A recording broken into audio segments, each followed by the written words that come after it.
சிபில்ல பிரச்சனை இருக்குன்னு சொல்றாங்க. மேலோட்டமா பேங்க்ல சொல்றாங்க. ஆனா என்ன பிரச்சனை இருக்குன்னு சொல்ல மாட்றாங்க. எவ்வளோ திரும்ப கட்டினா சரியாகும்னு சொல்ல மாட்றாங்க. இது போல பிரச்சனை இருக்கிறவங்களுக்கு வணக்கம் ஜிகே வித் ஜேகே சேனல் மூலம் வரவேற்கிறேன். என்கிட்ட ஆல்ரெடி லோன் இருக்குங்க. ஒரு லோன் இல்லை 2 லோன் இருக்குங்க. 2 கிரெடிட் கார்டும் வாங்கி வச்சுருக்கேன். இப்போ எனக்கு ரொம்ப பண தேவையாக இருக்குது. என்ன பண்ணுறதுன்னு தெரியல. இன்னொரு லோன் அப்ளை பண்ணால் கண்டிப்பாக ரிஜெக்ட் ஆகிடும் தான் தோணுது. ஆனால் எனக்கு பணம் அவசியம். என்ன பண்ணுறதுன்னு தெரியல. அப்படி நீங்கள் சொல்கிற ஆளாக இருந்தாலும் சரி, எனக்கு வந்து எமர்ஜென்சிக்கு ஒரு பணம் தேவைப்படுதுங்க. என்கிட்ட ஆதார் கார்டு பேன் கார்டு மட்டும்தான் இருக்குது. எனக்கு எமர்ஜென்சிக்கு பணம் தேவைப்படுது. நான் பேங்க்கில் போய் கேட்டேன். எனக்கு ரிஜெக்ட் ஆயிடுச்சு. எனக்கு பணம் இப்போ தேவை. அப்படி ஒரு சூழ்நிலை நீங்கள் இருந்தாலும் சரி, என்னுடைய கிரெடிட் ஸ்கோர் ரொம்ப படு மோசமாக இருக்குது. எல்லாம் லோன்லாம் ரிஜெக்ட் பண்ணுறாங்க. இப்போ எனக்கு அர்ஜென்ட்டுக்கு பணம் தேவைப்படுது. அப்படி ஒரு சூழ்நிலை இருந்தாலும் சரி, உங்களுக்கு லோன் வாய்ப்பு தரக்கூடிய 2 விதமான லோன் ஆப்பை பற்றி தான் பார்க்க போகிறோம். இந்த 2 விதமான லோன் ஆப்லேயும் நான் லாகின் பண்ணி ஆல்ரெடி வச்சுருக்கேன். ஸோ இதை வந்து நான் உங்களுக்கு லைவாகவே காட்டுறேன். இவங்க என்ன பண்ணுவாங்க, என்னென்ன விஷயங்கள் செஞ்சிங்கன்னா உங்களுக்கு லோன் ஆஃபர் பண்ணுவாங்கன்னு டீட்டெயிலாக நம்ம பார்க்க போகிறோம். ஸோ இந்த விதமான லோன் ஆப்புகளை பொறுத்த வரைக்குமே நிறைய விதமான டேர்ம் அண்ட் கண்டிஷன்ஸ்லாம் இருக்குது. ஸோ யாருக்கு லோன் தராங்க, என்ன கிரெடிட் ஸ்கோர் இருந்தால் கிடைக்கும், எவ்வளோ இன்கம் இருந்தால் கிடைக்கும், அது எப்படி அவங்க செக் பண்ணுவாங்க, இந்த ஆப் யார், இந்த ஆப்பில் டவுன்லோட் பண்ணி என்னென்ன விஷயங்களை செய்ய வேண்டியிருக்கும், அது போல் டீட்டெயிலாக இந்த வீடியோ நம்ம பார்க்க போகிறோம்.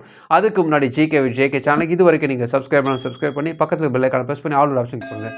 இது போல் நீங்கள் செய்யும்போது நாங்கள் அப்லோட் பண்ணி நோட்டிஸ் உங்களுக்கு பிடிச்சிமாக்கும்.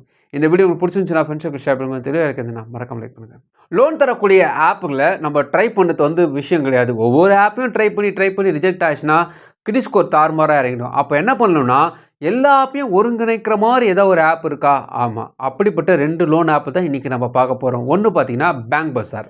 பேங்க் பஸார் ஆப்பில் உங்களோட டீட்டெயில்ஸை பக்காவாக கொடுத்துட்டிங்கன்னா, அங்கே ஃபர்ஸ்ட் ஆஃப் ஆல் என்ன செய்வாங்கன்னா, உங்கள் கிரெடிட் ஸ்கோரை செக் பண்ணுவாங்க. ஸோ இது யாருக்குன்னு பார்த்தீங்கன்னா, கிரெடிட் ஸ்கோர் ரொம்ப மோசமாக இருக்குது, பணம் தேவைப்படுது. அப்படி ஒரு சூழ்நிலை இருந்தீங்கன்னா, நீங்கள் வந்து உங்களுக்கு சூப்பரான ஒரு ஆப்னா பேங்க் பஸார் சொல்ல முடியும். ஸோ இது எப்படி அப்ளை பண்ணுறது, என்னென்ன விஷயங்கள் செய்வாங்கன்னு டீட்டெயிலாக நம்ம பார்க்கலாம். பேங்க் பஸார் ஆப்பை நீங்கள் ப்ளே ஸ்டோர் போய் டவுன்லோட் பண்ணிங்கன்னா, ஓப்பன் ஆனே பார்த்தீங்கன்னா credit card, personal loan, car loan, home loan, இது இல்லாமல் நிறைய லோன்லாம் இருக்குது. நான் வெறும் பேசிக்காக ஒரு விஷயத்தை சொல்கிறேன்.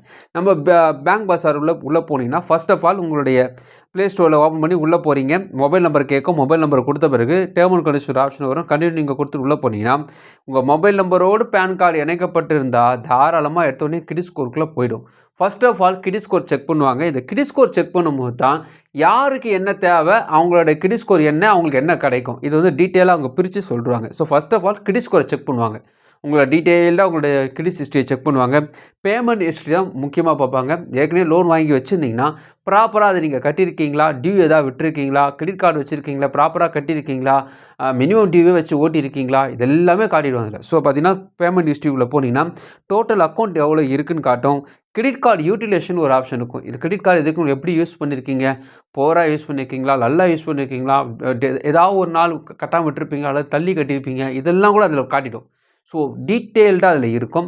ஸோ கிரெடிட் என்கொயரிஸ்ன்னு ஒரு ஆப்ஷன்ஸ் இருக்குது. இது என்னென்னு பார்த்தீங்கன்னா, வேறு ஏதாவது லோன் ஆப்பில் நீங்கள் ட்ரை பண்ணி அவங்க ரிஜெக்ட் சொல்லியிருப்பாங்க, இல்லாட்டி பெண்டிங்கில் வச்சுருக்கோம் இல்லையா, அந்த லிஸ்ட்டு கூட இதில் இருக்கும். ஸோ கிரெடிட் என்கொயரிஸ் இருக்கும். எங்கெங்கெல்லாம் என்கொயரி பண்ணியிருக்கீங்களோ, எங்கெங்கெல்லாம் ட்ரை பண்ணியிருக்கிறீங்க, எத்தனை ட்ரை பண்ணியிருக்கீங்க, எல்லாமே அதில் இருக்கும். ஸோ இதெல்லாம் வந்து பார்த்தீங்கன்னா கிரெடிட் ஸ்கோரில் டீட்டெயில்டாக இருக்கும். நம்ம பார்த்துக்கலாம். அதுக்காக தான் உங்களுக்கு ஏதாவது சொல்கிறேன். உங்களுக்கு என்ன விதமான சூழ்நிலை இருந்தாலும் அதுக்கான விஷயத்தை டீட்டெயிலாக அதில் வச்சுருப்பாங்க. நிறைய பேருக்கு இஎம்ஐ மிஸ் பண்ணிட்டேங்க, சிபில் எனக்கு பிரச்சனை, ஒரு டியூ கட்டாமல் விட்டேன், ஆனால் எந்த பேங்க்கில் வாங்கினே ஞாபகம் இல்லை, ஏதோ ஒரு இஎம்ஐ எப்போயோ வாங்கினது மறந்தே போயிட்டேன், இன்னி வரைக்கும் அது பிரச்சனை இருக்குது, அதை நான் கண்டுபிடிக்கணும், என்ன பண்ணுறதுன்னு தெரியல, சிபிலில் பிரச்சனை இருக்குதுன்னு சொல்கிறாங்க, மேலோட்டமாக பேங்க்கில் சொல்கிறாங்க, ஆனால் என்ன பிரச்சனை இருக்குதுன்னு சொல்ல மாட்டாங்க, எவ்வளோ திரும்ப கட்டினா சரியாகும்னு சொல்ல மாட்டாங்க. இது போல் பிரச்சனை இருக்கிறவங்களுக்கு அப்படி எங்கே தான் உங்களுக்கு பிரச்சனை, அதை எப்படி தான் சரி பண்ணணுன்ட்டு டீட்டெயிலாக அந்த கிரெடிட் ஹிஸ்ட்ரியில் அவங்க கொடுத்துருக்காங்க. ஸோ உங்களோட டீட்டெயில்ஸ்லாம் பக்காவாக இருந்துச்சுன்னா அடுத்த ஸ்டெப்பு உங்களுக்கு என்ன விதமான ஆஃபர் வேணும்னு காட்டுவாங்க. உதாரணம் ஒரு கிரெடிட் கார்டு தேவைப்படுது வச்சுக்கோங்களேன்.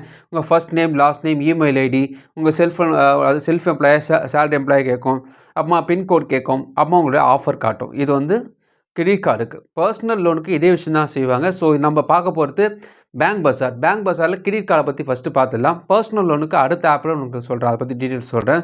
ஸோ இதில் பார்த்தீங்கன்னா நம்ம டீட்டெயில்ஸ் தான் கொடுத்ததுனால லைஃப் டைம் ஃப்ரீ கார்டு ஒன்று காட்டுறாங்க. பேங்க் பஸாரோடைய பின் பூஸ்டர்னு ஒரு கார்டு அதுவும் காட்டுறாங்க. அதுக்கான விஷயங்கள் வச்சுருக்காங்க. இந்த கார்டில் என்னங்க பெனிஃபிட்னா அந்த பெனிஃபிட் டீட்டெயில்ஸ் தான் வச்சுருக்காங்க. இந்த கார்டை நீங்கள் வாங்கிட்டீங்கன்னா உங்களுக்கு 2.5 lakhs வரைக்குமே உங்களுக்கு இன்சூரன்ஸ் தருவதாக சொல்கிறாங்க. இது இல்லாமல் நிறைய விதமான பாயிண்ட்ஸ்லாம் வச்சுருக்காங்க.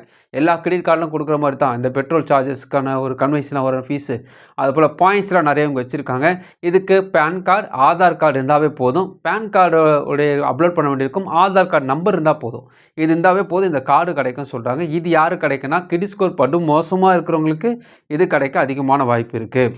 பேங்க் பஜாரில் நான் வந்து கிரெடிட் கார்டு மட்டும்தான் காட்டியிருக்கேன். எதனால் சொல்கிறேன்னா, கிரெடிட் ஸ்கோர் ரொம்ப மோசமாக இருக்குது, இன்கம் கம்மியாக இருக்குது, எனக்கு பணம் எக்ஸ்ட்ரா பணம் தேவைப்படுறவங்களுக்கு பேங்க் பஜாரில் கிரெடிட் கார்டு கிடைக்க வாய்ப்பு அதிகமாக இருக்குது. பர்சனல் லோன் கிடைக்கலனாலும் கிரெடிட் கார்டாவது கொடுப்பாங்க. பேசிக்கான ஒரு டீட்டெயில்ஸ் இருந்தால் போதும். ஒரு 700 அல்லது 700 கீழே உங்களுக்கு கிரெடிட் ஸ்கோர் இருந்தாலும் கவலைப்பட தேவையில்லை. கிரெடிட் கார்டு கிடைக்கும். அதை வச்சு நீங்கள் சமாளிக்கலாம். அவ்வளோதான். அது நான் நல்ல ஒரு வழின்னு சொல்லலை. இப்போ இருக்கிற அவசர அவசரத்துக்கு ஒரு அர்ஜென்ட்டுக்கு பணம் தேவைப்படுச்சுன்னா இது ஒரு ஆஃபர். இது வந்து பேங்க் பஜார் ஆப்ஷனாக இருக்குது. எனக்கு பர்சனல் லோனு தான் வேணும்னா நமக்கு அடுத்த ஒரு ஆப் இருக்குது. யாருன்னு பார்த்தீங்கன்னா, இவனோட தம்பி அப்படி தான் சொல்லணும். இவங்க பார்த்தீங்கன்னா பைசா பஜார். பைசா பஜாரும் கிட்டத்தட்ட பேங்க் பஜார் என்ன செய்கிறாங்களோ அதே விஷயம் தான் இவங்களும் கேட்பாங்க. என்ன ஒரு ப்ளஸ்ன்னா, உங்களுக்கு ஆப்ஷன்ஸ் நிறைய இருக்கும். இவங்க வந்து ஒரு கிரெடிட் கார்டு தான் தராங்கன்னா, இவங்க அப்படி கிடையாது. பாப்பா அவனுக்கு பர்சனல் லோனும் தரேன்னு காட்டுவாங்க. ஸோ பர்சனல் லோன் தேவைப்படுறவங்களுக்கு பைசா பஜார் வந்து ஒரு யூஸ்ஃபுல்லாக இருக்கும். ஸோ அதை பற்றி நம்ம டீட்டெயில் பார்க்கலாம். பைசா பஜார் ஆப்பை நீங்கள் ப்ளே ஸ்டோர் போய் டவுன்லோட் பண்ணிங்கன்னா, ஓப்பன் ஆன பார்த்தீங்கன்னா எல்லா ஆப்லேயும் சொல்லப்போது தான் ஓடிபி பெர்மிஷன்ஸ்லாம் வரும். நான் அதெல்லாம் டீட்டெயிலாக போகல. நீங்கள் அதெல்லாம் பார்த்து படித்து கொடுங்க. ஸோ அதை பற்றி நான் கடைசியில் உங்களுக்கு சொல்கிறேன். மொபைல் நம்பர் கேட்கும். ஓடிபிலாம் கொடுத்து போயிட்டீங்கன்னா பர்சனல் லோன் ஒரு ஆப்ஷன் வருது.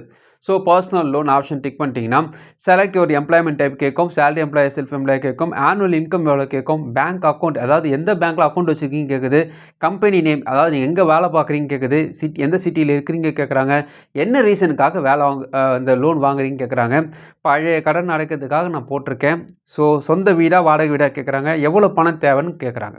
இதெல்லாம் நீங்கள் கொடுத்த பிறகு உங்களுடைய பேன் கார்டு நம்பர், உங்களோட டீட்டெயில்ஸ்லாம் வச்சு அப்படியே கொஞ்சம் நேரம் தேடி எடுத்த பிறகு உங்களுக்கு ஆஃபர் காட்டுவாங்க. அதாவது அந்த கிரெடிட் ஸ்கோருக்கு கிட்டத்தட்ட ஒரு 800க்கு மேலே தான் இருக்குது. ஸோ அப்படிப்பட்ட கிரெடிட் ஸ்கோருக்கு 50 லட்சம் வரைக்குமே நாங்கள் தருவாங்க அப்படின்னு ஒரு ஆப்ஷன் வச்சுருக்காங்க. நமக்கு தேவை 5 லட்சம் தான் போட்டிருக்கோம். ஸோ 5 லட்சத்துக்கு யார் யார் ஆஃபர் பண்ணுறாங்கன்னு விஷயத்தை டீட்டெயிலாக கொடுத்துருக்காங்க. நான் வந்து ஒரு 5 தான் உங்களோட ஷேர் பண்ணிக்கிறேன். ஒன்று பார்த்தீங்கன்னா HDFC பேங்க்கு, அப்புறமா ICICI பேங்க், அப்புறமா டாடா கேபிட்டல், அப்புறமா L&T ஃபைனான்ஸ், இன்னும் நிறைய இருக்குது. இந்த 4 மட்டும் உங்களுக்கு சொல்கிறேன். ஸோ HDFC பேங்க் வந்து உங்களுக்கு இந்த 5 லட்சத்துக்கு லோன் ஆஃபர் பண்ணுறாங்க.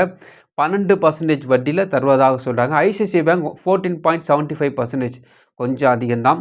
ஸோ டாடா கேபிட்டல் 14%ங்க. ஸோ 14% இவங்களும் தராங்க. L&T ஃபைனான்ஸும் 17%. ஸோ அப்படி இப்போ நம்ம ஃபில்டர் பண்ணோன்னா HDFC பேங்க் தான் ஃபஸ்ட்டில் இருக்காங்க. ஸோ வந்து பார்த்திங்கன்னா பர்சனல் லோனுக்கு இவங்க தருவதாக சொல்கிறாங்க இல்லையா, அப்படி தருவதாக சொன்னால் அந்த நேரத்தில் அப்ளை கொடுத்த பிறகு இப்போ என்னென்ன டீட்டெயில்ஸ்லாம் கொடுத்தீங்களோ அதை மறுபடியும் நீங்கள் கொடுக்க வேண்டியிருக்கும். அதில் KYC டீட்டெயில்ஸ் வரும். அதை ஆதார் கார்டு, பேன் கார்டை கொடுத்த பிறகு வெரிஃபிகேஷன் ஆகும். வெரிஃபிகேஷன் ஆன பிறகு உங்களுடைய பேங்க் ஸ்டேட்மெண்ட்டோ அல்லது விஷயங்களோ அப்லோட் பண்ண தேவையில்லை. அதோட ஏஜென்ட் இருப்பாங்க, அந்த ரெப்ரசன்டேட்டிவ் இருப்பாங்க. அவங்க வந்து டேரெக்டாக உங்கள் வீட்டுக்கு வந்து உங்களுடைய அப்ளிகேஷன் மறுபடியும் ஒரு அப்ளிகேஷன் எடுத்துகிட்டு வருவாங்க. ஸோ அதில் நீங்கள் சைன் பண்ண வேண்டியிருக்கும். உங்களுடைய டாக்குமெண்ட்ஸில் ஒரு ஜெராக்ஸ் காப்பி கொடுத்துட்டிங்கன்னா உங்களுடைய லோன் எவ்வளோ கிடைக்குன்னு சொல்லுவாங்க. அதுக்கப்புறம் லோன் அமௌண்ட் உங்கள் பேங்க் அக்கௌண்ட் வந்துடும் சொல்கிறாங்க. ஸோ பைசா பஜார், பேங்க் பஜார் ஒரு வழிகாட்டி அப்படி சொல்லலாம். சாதாரணமாக ஒரு பேங்க்கில் போய் லோன் வாங்கிறதுக்கும் ஒரு ஆப்பில் போய் டவுன்லோட் பண்ணி லோன் வாங்கிறதுக்கும் பைசா பஜார் அல்லது பேங்க் பஜார் லோன் வாங்கிறதுக்கும் என்ன வித்தியாசம் அப்படி பார்த்தீங்கன்னா, இவங்க வந்து ஒரு லெண்டிங் பார்ட்னர், எல்லாரோட டைப் வச்சுருப்பாங்க. புரோக்கரேஜ் ஆப்னு சொல்லலாம். அதாவது உங்களோட டீட்டெயில்ஸ் வாங்கிட்டு யார் யாரெல்லாம் உங்களுக்கு லோன் தருவாங்கன்னு காட்டுவாங்க. ஸோ 2 விதமான ஆப்பும் வந்து பார்த்திங்கன்னா, ரொம்ப அடிமட்டத்தில் ரொம்ப பிரச்சனையில் இருக்கிறவங்க, அர்ஜென்ட் ஆபத்துக்கு தேவைப்படுறவங்க, சிபில் ஸ்கோரில் பிரச்சனை இருக்கிறவங்க, எங்கேயும் லோன் கிடைக்காதவங்க, அப்பேற்பட்டவங்களுக்கு ஜஸ்ட் ஒரு கிரெடிட் கார்டாவது கொடுத்துருவாங்க. பர்சனல் லோன் எனக்கு தேவைப்படுதுங்க, ஒரு நல்ல அமௌண்ட் எனக்கு தேவைப்படுது அப்படி சொன்னீங்கன்னா அதுக்கேற்ற ஆப்ஷனும் இவங்க வச்சுருக்காங்க. ஸோ இது போல் ஒரு லெண்டிங் பார்ட்னராக செயல்படுறதுனால யார் யாரெல்லாம் நமக்கு தருவாங்கன்றது ரீவெரிஃபிகேஷன் பண்ணுறதுக்கு யூஸ்ஃபுல்லாக இருக்கும். மற்றபடி இவங்களுக்குன்னு தனியாக சார்ஜஸ் வரும், அதையும் முக்கியமாக கவனிக்கணும். ஸோ பர்சனல் லோன் வாங்கும்போது நார்மலாக போடக்கூடிய ப்ராசஸிங் ஃபீஸை கூட கொஞ்சம் அதிகமாக போகிற வாய்ப்பு இருக்குது. இதுதான் முக்கியமாக நம்ம கவனிக்கணும். ஸோ இந்த வீடியோ பொறுத்த வரைக்குமே 2 கிரெடிட் கார்டு வச்சுக்கிறேன், 2 லோன் ஆல்ரெடி போயிட்டுருக்கு, எனக்கு யார் லோன் தருவாங்க அப்படி கேட்டிங்கன்னா யார் யாரெல்லாம் உங்களுக்கு தருவாங்கன்ட்டு டீட்டெயிலாக இவங்க சொல்கிறாங்க. ஸோ இவங்கள பற்றி டீட்டெயில்ஸாக உங்களை ஷேர் பண்ணிக்கிறேன். இவங்களோட டேர்ம் அண்ட் கண்டிஷன்ஸில் கொடுத்துருக்காங்க, படித்து பாருங்கள். உங்களுக்கு விருப்பம் இருந்தால் ட்ரை பண்ணி பாருங்கள். இந்த வீடியோ உங்களுக்கு பிடிச்சமாக நினைக்கிறேன், உங்கள் ஃப்ரெண்ட்ஸுக்கு ஷேர் பண்ணுங்கள். பிடிச்சமாக மற்றொரு மறுபடியும் பார்க்கலாம். வணக்கம்.